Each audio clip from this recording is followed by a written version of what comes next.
Shantiniketan girls hostel, ये नाम सुन के तो काफी पीसफुल लगता है, पर वहाँ रहने वाली लड़कियाँ उस हॉस्टल में कभी भी शांति नहीं ढूंढ पाई। मतलब गार्ड के आंखों को देख के भी उसे ऐसा लग रहा था कि उसके आंखों में भी एक अजीब सा वार्निंग थी। बट रूम के हवा में ना कुछ तो अजीब था। एक दीवार पूरी तरह से ब्लैक था, बर्न्ड, मतलब कि ऐसा लग रहा था वो दीवार पूरी तरह से जल चुका है। फिर हल्के से एक लड़की की आवाज आई, आरोही प्लीज दरवाजा खोलो। मीरा ने बोला, तुझे भी मेरे साथ नीचे गिरना है क्या? और उसे जिंदा जला दिया।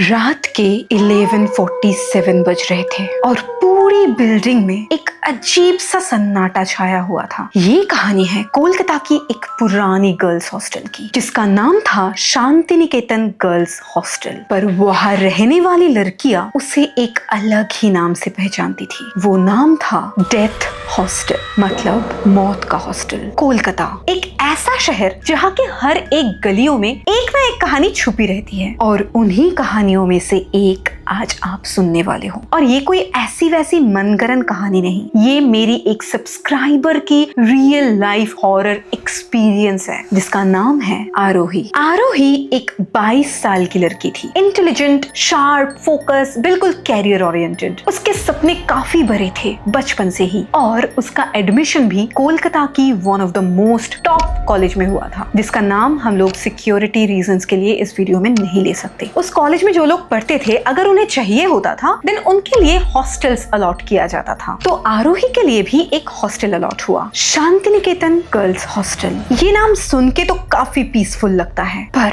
वहाँ रहने वाली लड़कियां उस हॉस्टल में कभी भी शांति नहीं ढूंढ पाई। इसीलिए उन्होंने उस हॉस्टल को नाम दे दिया डेथ हॉस्टल, मौत का हॉस्टल। एक दिन शाम के करीब 6 बज रहे थे। आरोही अपना लगेज लेकर हॉस्टल पहुंची। उसने देखा कि ये जो हॉस्टल था ना, ये काफी पुराना था, एंड हॉस्टल का गेट स्पेशली वो तो देख के लग रहा था कि बहुत पुराने जमाने का है। थोड़ा टेढ़ा, कई कई जगह से थोड़ा टूटा फूटा, एंड गेट पे ना अजीब सा एक मार्क था, मतलब एक स्क्रैच मार्क। ऐसा लग रहा था कि किसी ने जानबूझ के नाखून से बहुत जोर से उस दरवाजे पे स्क्रैच किया हो। गार्ड ने दरवाजा खोला एंड गार्ड ने आरोही को देखा। मतलब गार्ड के आंखों को देख के भी उसे ऐसा लग रहा था कि उसके आंखों में भी एक अजीब सा वार्निंग थी, जैसे कि गार्ड भी उसे कुछ बोलना चाह रही थी। गार्ड ने आरोही से पूछा, तुम्हारा रूम नंबर? आरोही ने बोला 217, एंड रूम नंबर सुनते ही गार्ड एक सेकंड के लिए चुप हो गया। फिर धीरे से गार्ड ने आरोही को बोला, अगर रात को दरवाजे में कोई नॉक की आवाज हो तो उसे इग्नोर कर देना। आरोही थोड़ी कंफ्यूज हुई, बट उसे लगा शायद इस हॉस्टल में जो बाकी सारी लड़कियां हैं वो थोड़ा बहुत मजाक कर सकते हैं, तो इसीलिए गार्ड ने बोला होगा। तो उसने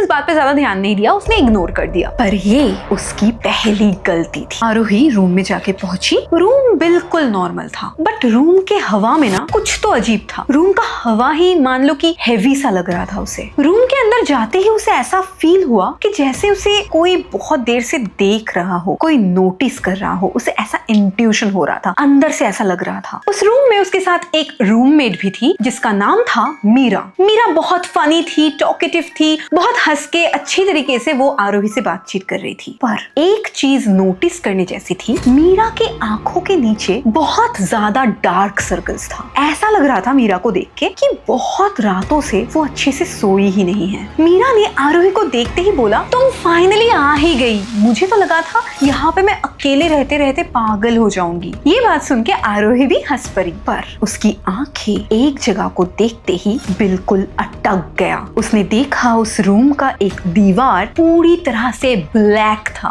बर्न्ड, मतलब कि ऐसा लग रहा था वो दीवार पूरी तरह से जल चुका है। आरोही ने मीरा से पूछा, ये क्या है? मीरा ने बोला, ओल्ड स्टेन, मतलब पुराना धब्बा। पर मीरा की आवाज में डर क्लियरली समझ में आ रहा था। ऐसा लग रहा था कि उसने ये जो बोला है ओल्ड स्टेन, वो बहुत डर डर के बोली है। अब आती है पहली रात, पहला सिग्नल। उस रात को हॉस्टल के ऑलमोस्ट सारी लड़कियां सो चुकी थी। घड़ी में टाइम हो रहा था रात के 2:13। आरोही भी सो चुकी थी, पर उसी टाइम पे उसकी आंख अचानक खुल गई। फिर उसने सुना ठक ठक ठक, दरवाजे पे नॉक। पहले धीरे हो रहा था, बट धीरे धीरे उस नॉक की आवाज बढ़ने लगी। आरोही को अजीब लगा थोड़ा सा, तो उसने मीरा को जगाया। मीरा, मीरा, तुम सुन रही हो? मीरा ने आंख खोले बिना आरोही को बोला, दरवाजा मत खोलना, चाहे जो भी हो। धीरे धीरे नॉकिंग और एग्रेसिव हो गई। फिर हल्के से एक लड़की की आवाज आई, आरोही प्लीज दरवाजा खोलो। वो आवाज सुनते ही आरोही को गूज़बम्स आने लगा। ऐसा लगा कि उसके पूरे बॉडी का खून ठंडा हो चुका है, जम चुका है। उसने मीरा को पूछा, उसे मेरा नाम कैसे पता? जो दरवाजा खटखटा रही है उसे मेरा नाम कैसे पता? मीरा ने चिल्ला के बोला, आंसर मत देना। इसके थोड़ी देर बाद सब कुछ बिल्कुल शांत हो गया, मानो कि पहले से कुछ हो ही नहीं रहा था। अगली सुबह सब बिल्कुल नॉर्मल था, जैसे लास्ट नाइट को कुछ हुआ ही नहीं था। सब इग्नोर कर रहे थे, पर आरोही इग्नोर नहीं कर पा रही थी। वो वार्डन ऑफिस में गई कंप्लेन दर्ज करने के लिए कि रात को कोई तो आती है जो ऐसे नॉक करती है बहुत एग्रेसिवली, एंड वो सो भी नहीं पाई रात को ठीक से। तो इसे लगा कि इस बात का तो कंप्लेन करना ही चाहिए। एंड मीरा को भी इस बात का पता है, मतलब वो लड़की पहले से ही ऐसा करती। जब वो वार्डन ऑफिस में जाके पहुंची, उसने देखा कि वो वार्डन ऑफिस बिल्कुल खाली था, वार्डन वहाँ पे था ही नहीं। तो वो बैठी थी थोड़ी देर के लिए, एंड देन ना उसने देखा कि वार्डन ऑफिस में बहुत सारे फाइल्स रखा हुआ है। मतलब फाइल्स में रूम नंबर्स भी लिखे हुए थे, किस रूम नंबर का कौन सा फाइल है। उसने देखा एक फाइल वहाँ पे है जिसमें रूम नंबर 217 लिखा हुआ था। उस फाइल में काफी धूल जमा हुआ था, बट फिर भी उसने सोचा कि उसे फाइल में देखना है कि क्या है। तो आरोही ने उस फाइल को उठा लिया, एंड उसने जब वो फाइल खोला, उसने देखा 3 साल पहले एक लड़की ने उस रूम में, मतलब रूम नंबर 217 में खुद कर लिया था, और वो भी आग से खुद के बॉडी को जला के। ये एक बर्न केस था। ये देखते ही आरोही के हाथ कांपने लगे। उसने देखा जिस लड़की ने सुसाइड किया था उस रूम में, उसका नाम था रिया मल्होत्रा। लिटरली आरोही के पैरों तले जमीन खिसक गई उस वक्त। उसे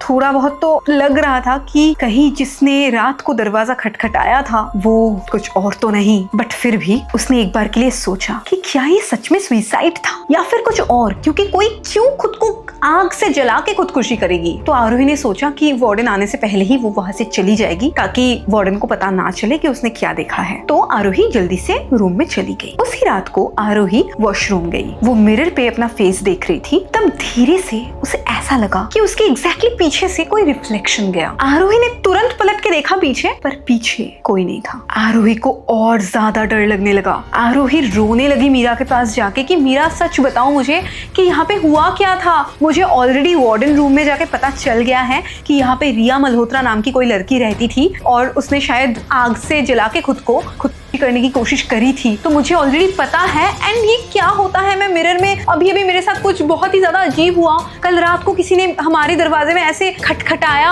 यहाँ पे होता क्या है, ये क्या है, मुझे समझ में नहीं आ रहा है। एंड आरोही ये बोल के ही ना रोने लगी फूट फूट के। तो फाइनली मीरा ने उसे सच बता दिया। मीरा ने आरोही को बोला, ये हॉस्टल बिल्कुल भी सेफ नहीं है। यहाँ अगर तुम्हें सर्वाइव करना है तो तुम्हें यहाँ के रूल्स फॉलो करने पड़ेंगे। रूल नंबर 1, रात के 2 बजे के बाद कोई भी दरवाजे में नॉक हो तो उसे इग्नोर करो। रूल नंबर 2, अगर कोई नाम से बुलाए तो उसे आवाज मत दो, कोई रिप्लाई मत करो। रूल नंबर 3, अगर मिरर में कोई रिफ्लेक्शन दिखे तो उसे इग्नोर करो और अपना आंख बंद कर लो। और ये बात बोल के मीरा थोड़ी देर के लिए चुप हो गई। आरोही ने पूछा, बोलो और क्या? मीरा ने बोला, रूम 217 कभी भी खाली नहीं होता। आरोही ने धीरे से मीरा से पूछा, मतलब वो अभी भी यही है? मीरा ने बोला, वो कभी यहाँ से गई ही नहीं थी।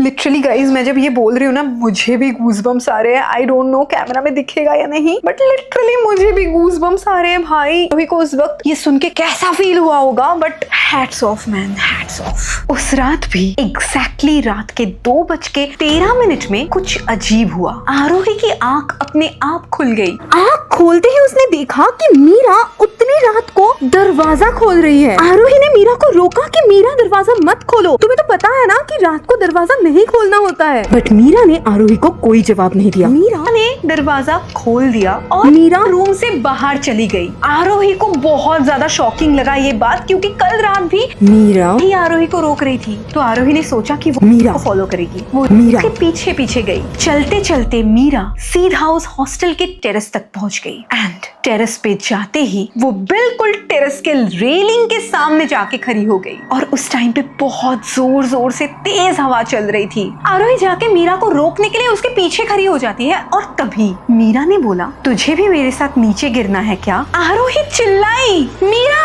मीरा ने पलट के आरोही की तरफ देखा, पर उसका फेस बहुत ज्यादा अजीब लग रहा था। मतलब बिल्कुल भी इंसान की तरह या फिर मीरा की तरह नहीं लग रहा था। बहुत वियर्ड लग रहा था, बहुत क्रीपी। और वो फेस देखते ही उसी जगह पे आरोही बेहोश होके गिर गई। नेक्स्ट डे सुबह कुछ स्टूडेंट्स एंड सिक्योरिटी गार्ड मिलके आरोही और मीरा को छत से नीचे रूम में लेके गए एंड होश आने के बाद जब आरोही ने सबसे पूछा कि सच में बता दो यहाँ पे क्या हुआ था, तब उसे सच्चाई पता चला। रिया मल्होत्रा ने नहीं किया था। उसे इसी हॉस्टल की लड़कियों ने इतना ज्यादा टॉर्चर किया था, रैगिंग, कि वो झेल नहीं पाई। एक दिन उसने सारे हॉस्टल की लड़कियों से बहुत ज्यादा झगड़ा कर लिया एंड वार्डन के पास जाके भी उन लड़कियों के बारे में कंप्लेन कर दी एंड इसलिए उस लड़कियों को डांट भी पड़ी थी। और ये बात उस लड़कियों को हजम नहीं हुई। उन्होंने रिया को उस रूम के अंदर घुसा दिया और उसे जिंदा जला दिया और सबने उस मर्डर को सुसाइड का नाम दे दिया। और